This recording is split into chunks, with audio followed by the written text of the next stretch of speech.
with Carol Dixon is all about life and how to live that life positively, productively, and prayerfully. After decades of ministry, Dr. Dixon is qualified to address any topic of life from a biblical perspective. Let's listen now as Dr. Dixon comes forth.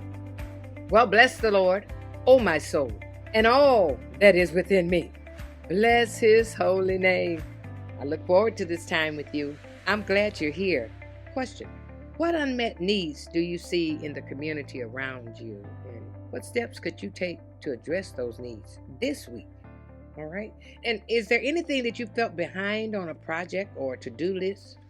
And how, not making that progress, it led you to conflict with other people? Well, let's talk today about what causes conflict. Colossians 3:13 in the NIV, it says, bear with each other and forgive one another if any of you has a grievance against someone. I don't know about you, but you probably don't like conflict. I know I don't. Most people try to avoid it as much as possible, but conflict is inevitable in life because no one is perfect. But if you don't build a better future and pursue your purpose that God calls you to, and what is that? Colossians 3:13. If you want to build it, bear with each other and forgive one another if any of you has a grievance against someone. Wow. Before you can learn healthy ways to respond to conflict, you need to know the common causes of conflict.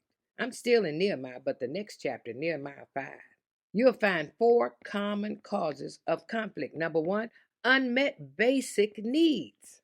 Unmet needs can be physical, emotional, relational, or financial.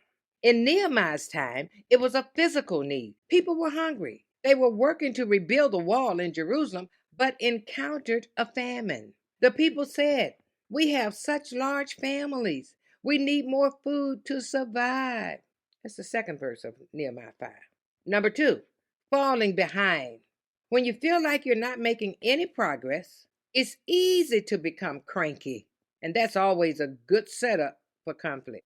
The people in Jerusalem were going deeper and deeper in debt during the famine because goods were in short supply and prices were inflated.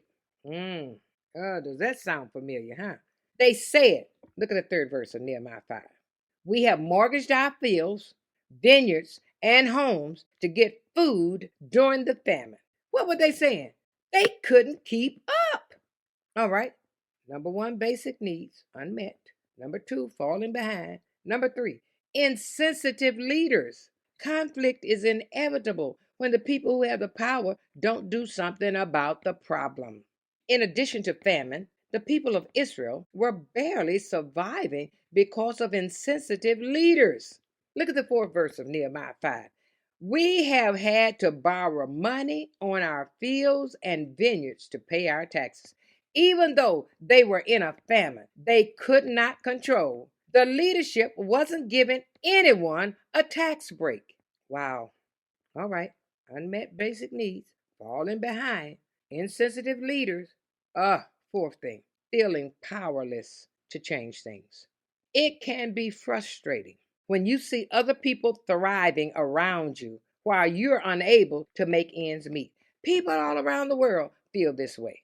In Nehemiah's time, the wealthy landowners exploited the poor. They even bought the people's children as slaves. The people said, Nehemiah 5:5, we must sell our children into slavery just to get enough money to live. Then it goes on. It said, and we are helpless to do anything about it, for our fields and vineyards are already mortgaged to others. Wow. Now that you know the causes of conflict, you need to know the biblical way to respond. Well, I'm going to have to continue to talk about this. I'm going to get into it even more so. But I want you to think about unmet needs. All of this going on that went on in Nehemiah's time. These are problems that yet exist today that causes conflict in your life. Unmet basic needs, falling behind, insensitive leaders, feeling powerless to change things. But what I want you to think of tonight, today, wherever you are, think of someone who is a sensitive leader, not an insensitive leader. And what positive things about that person stand out to you? Salah. That's something good to put on your mind, isn't it? Well, until next time, what causes that conflict in your life? I am Carol Dixon. Oh, we're cleaning out the clutter. We're brushing it all out. And this is Dash.